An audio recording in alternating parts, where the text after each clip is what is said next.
My husband's best friend moved in after his wife's cheating scandal, and now my husband has become brainless and is obsessed with the idea that I cheated, wanting to DNA test our child, and it's destroying our family. Original poster, you/patient somewhere 86. I, 34 feet, have been with Ken, 37 meters, since I was 16. We met in school, as he was my brother's friend. We have been married for 10 years, have a 2-year-old son, and one on the way.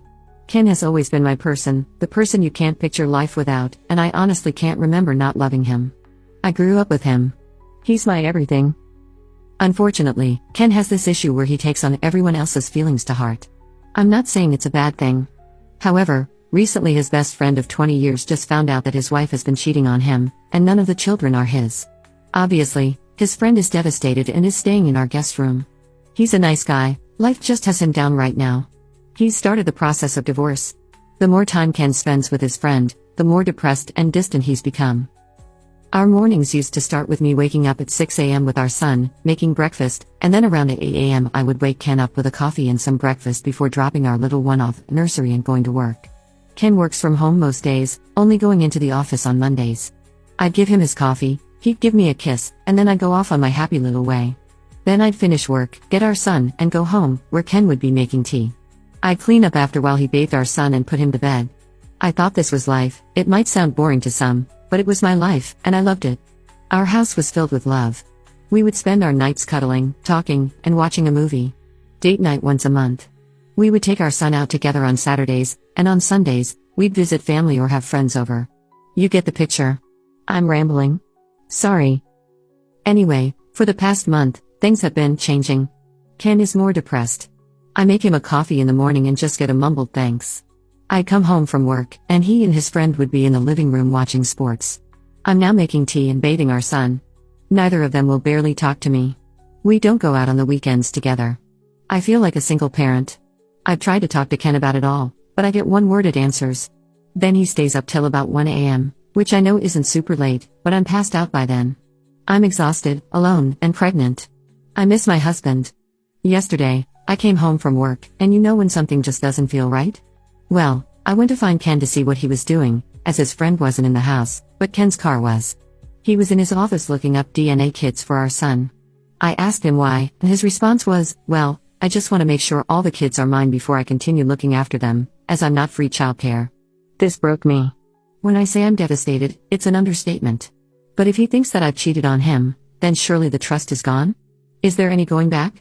Am I just being pregnant and hormonal? Would I be extreme for looking for a divorce? I could put the papers in the envelope with the results from the DNA test. I think I'm gonna go cry in bed now. Had to take the day off work, as I feel like I've just been gut punched. Update 1. Well, after my post earlier this afternoon, I cried, then read all your lovely comments, and I couldn't be more grateful. I think posting about it really helps for some reason. Weird how telling complete strangers that I'm struggling with life seems to help. So, after my pity party, which couldn't last long due to being a parent, I called my stepmom and dad. My mom died when I was 10. They are coming to stay with me on Friday. Crying on the phone helped, although I'm not really sure they could truly understand a word of what I was saying. I've spoken to Ken, well, more like spoke at Ken, telling him that his friend has till Thursday to leave. I'm not a monster and can't just tell him to leave at the drop of a hat. I've also told Ken he needs to leave too. While, yes, I could go to my dad's house, I don't want to disrupt my little one more than needed, and all the things for my baby are here too. Especially as I'm 8 months along, it just seems stupid for me to be the one to leave. I've made it a point not to mention it's my house either. I'm trying to be calm and sensible. I'm not 100% sure Ken listened, but I did message his sister, who is a force to be reckoned with, and she said she will make sure he's gone by Thursday night. Things I've told Ken: I want him to have the DNA test, but I will be damned if I'm the one to do it. He can also have one for the baby, as I ain't got crap to hide. I know that some people have questioned why I'm so against it. Let me make something clear, I would never cheat because, as I said in my last post, Ken is or was, I dunno, my person. He's the only man I've ever been with. So that isn't any concern of mine. I'm just hurt that he wants one because clearly, he doesn't trust me.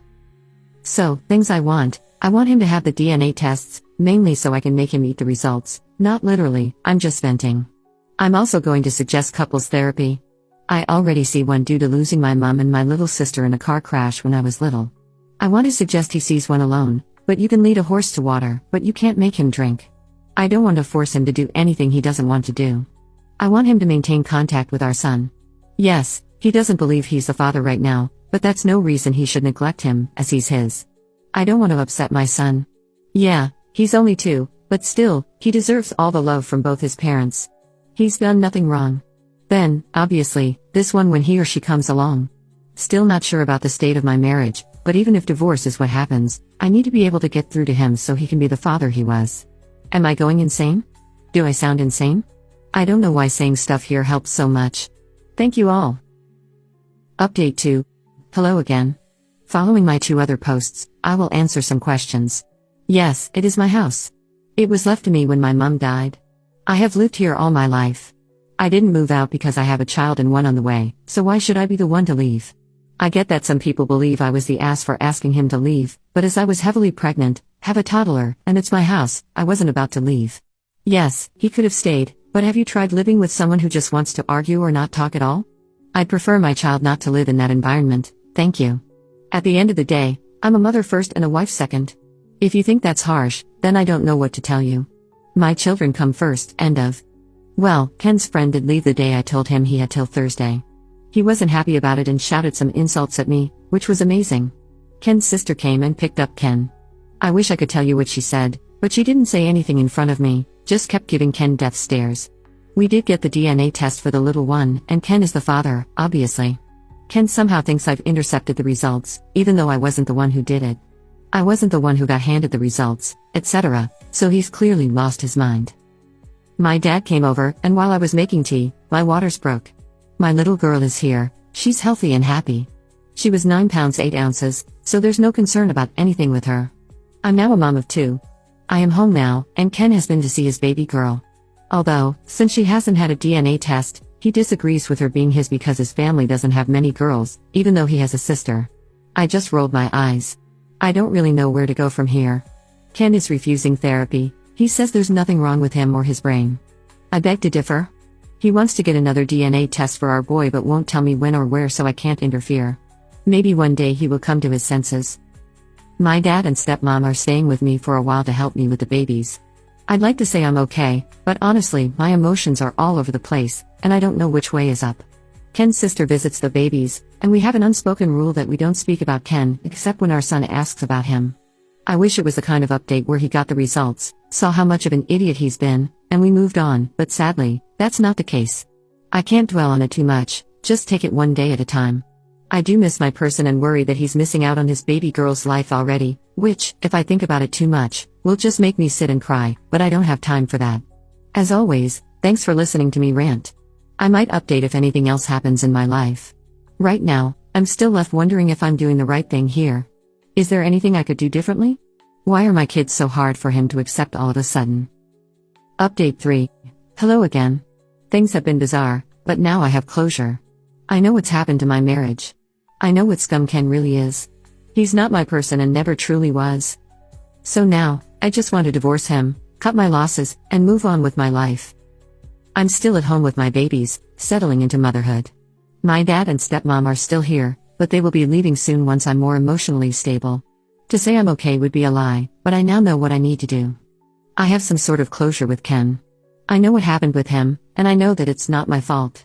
Turns out Ken was having an affair and has a baby on the way. Even saying that makes me want to throw up.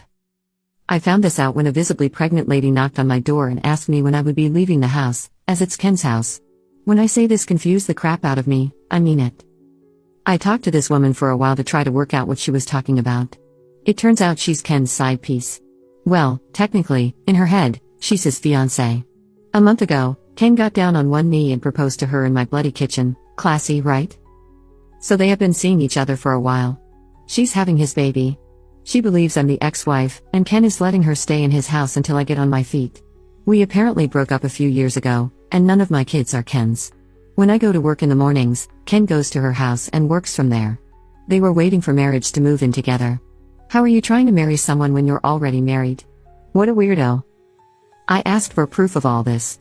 She has pictures of them together. Apparently, she has an OnlyGrams account that they make content together. Grim. I told her we are still married and explained everything to her. I'm not sure what she's going to do, but hey, not my circus, not my monkey. Now I want a divorce.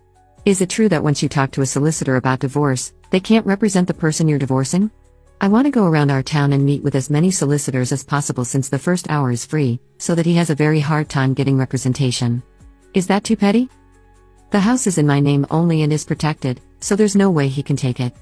I have all my money, and we do have a joint account, but that's just for household bills. I haven't spoken directly with Ken. His family has completely cut him off, and he's been kicked out of his sister's house. All those people who were concerned about him having a tumor or something wrong with his brain, I really don't think that's the case.